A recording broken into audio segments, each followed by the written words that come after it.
266 question. During refraction which of the following does not change? Refraction జరిగినప్పుడు ఏది change కాదు, ఏది చేంజ్ కాదు? రీఫ్రాక్షన్ జరిగినప్పుడు చేంజ్ కానిది ఏంటి అంటే ఫ్రీక్వెన్సీ చేంజ్ కాదు. రీఫ్రాక్షన్ జరిగినప్పుడు ఏం చేంజ్ కాదు? ఫ్రీక్వెన్సీ చేంజ్ కాదు. ఫ్రీక్వెన్సీ చేంజ్ కాదు.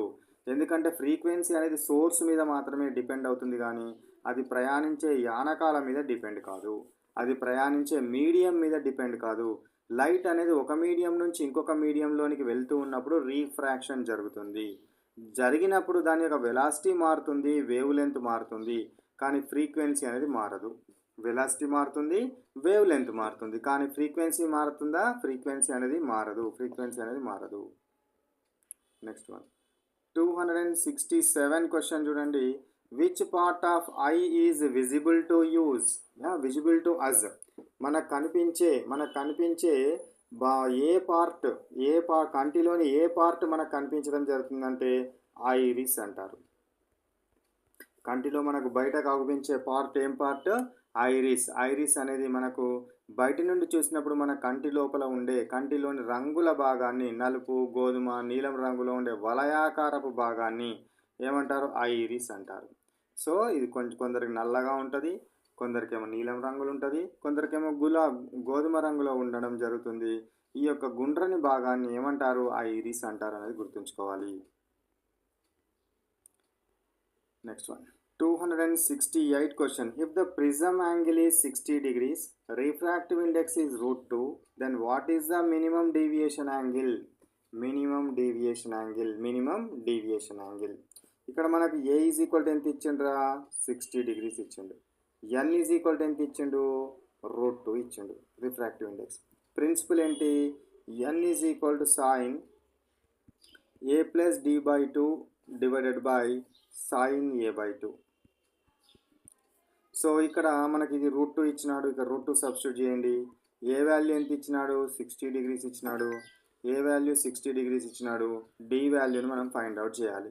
If you do the problem solve చేయండి. ఇది నాకు ఇక్కడ స్క్రీన్ సరిపోదు కాబట్టి answer you will get 30 degrees వస్తుంది. ఆన్సర్ ఎంత వస్తుంది?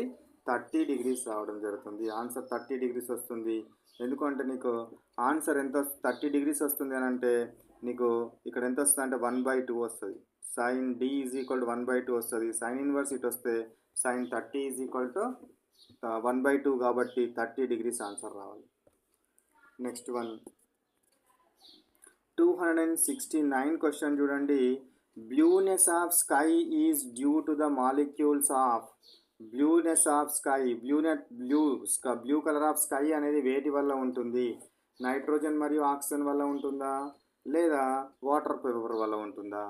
సో మనకు ఏమవుతుందంటే అట్మాస్ఫియర్లో nitrogen percentage and oxygen percentage చాలా ఎక్కువగా ఉంటుంది కాబట్టి మనకు నీలిరంగు అనేది ఏమవుతుందంటే నీలిరంగు అనేది ఎక్కువగా స్కాటర్ అవ్వడం జరుగుతుంది. అందుకే మనకు స్కై అనేది బ్లూ కలర్లో అవుపిస్తుంది. స్కై అనేది బ్లూ కలర్లో అవుపించడానికి గల కారణము నైట్రోజన్ అండ్ ఆక్సిజన్ గ్యాసెస్ అనేది బ్లూ కలర్ని స్కాటర్ చేయడం వల్ల అవుపిస్తుంది. కొన్ని డస్ట్ పార్టికల్స్ యొక్క సైజు కూడా సేమ్ వీటి యొక్క వేవ్ లెంత్కు ఈక్వల్గా ఉంటాయి. లైట్ యొక్క వేవ్ లెంత్కి ఈక్వల్గా ఉంటాయి. దానివల్ల కూడా బ్లూ కలర్లో అవుపిస్తుందని మనము చెప్పవచ్చును. Next one 270 question.